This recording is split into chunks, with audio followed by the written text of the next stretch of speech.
Jack opened his eyes. Soft morning light shone across the floor of the treehouse. Pink flowers bloomed on a branch outside the window. Jack and Annie were wearing brown baggy pants and brown silk robes with blue sashes. On their feet were stiff white socks and straw sandals. Jack's backpack had turned into a burlap bag. "Are we wearing bathrobes?" asked Jack. "I think they're called kimonos," said Annie. "Oh, right," said Jack. "Where'd we land exactly?" Jack and Annie looked out the window. Below the treehouse was a beautiful garden filled with cherry trees and long-leafed willows. A waterfall tumbled into a sparkling green pool. "Wow," said Annie. Jack opened the Japan book and found a painting that looked like the garden. He read aloud to Annie.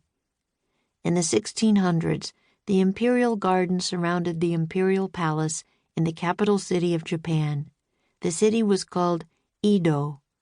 In the mid-1800s, its name was changed to Tokyo." "Tokyo?" said Annie. "I've always wanted to go to Tokyo." "Me too," said Jack. He read on. "The late 1600s in Japan were years of peace and prosperity. Art and culture thrived, but it was a time when the country was completely closed to the outside world. No one was allowed to come in. The citizens of Edo were frequently checked to make sure they had passports." "What's a passport exactly?" said Annie.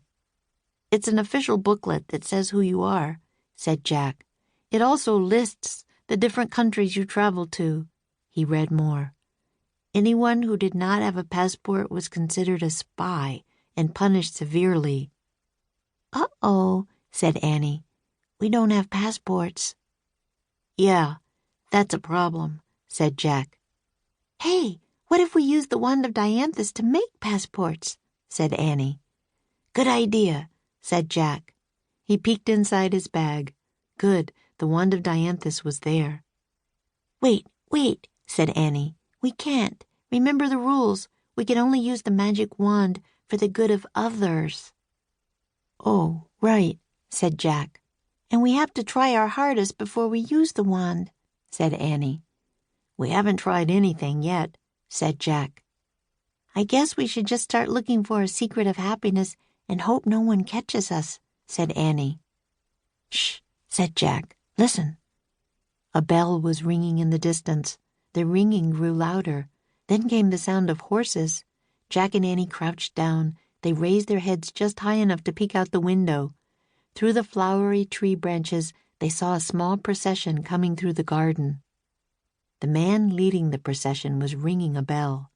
Two men walked behind him, holding up banners. Behind them, 4 men rode slowly on horseback. They all wore baggy trousers and puffy shirts.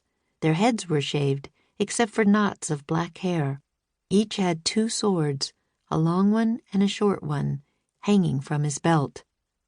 At the very end of the procession rode a man in a billowing purple robe and a small purple hat. Red tassels hung from the bridle of his large black horse. Jack looked at their research book again. He found a picture that looked like the man on the black horse. He read the caption to himself. In the 1600s, the military ruler known as the Shogun lived in the center of the imperial garden in a palace that had hundreds of rooms. "That last guy is a shogun," Jack whispered to Annie. "He lives in a big palace in the garden." He kept reading. Often the shogun's warriors traveled with him. They were called samurai. "Oh, man," whispered Jack. "Those other guys are samurai." He and Annie had barely escaped an armored samurai on their earlier trip to Japan. Samurai were excellent horsemen, well trained in the arts of fighting. The code of the samurai was strict. Samurai did not show their feelings. They had great powers of concentration. "They're gone," said Annie. Jack looked out the window. The shogun and his samurai warriors had disappeared down a tree-shaded dirt road.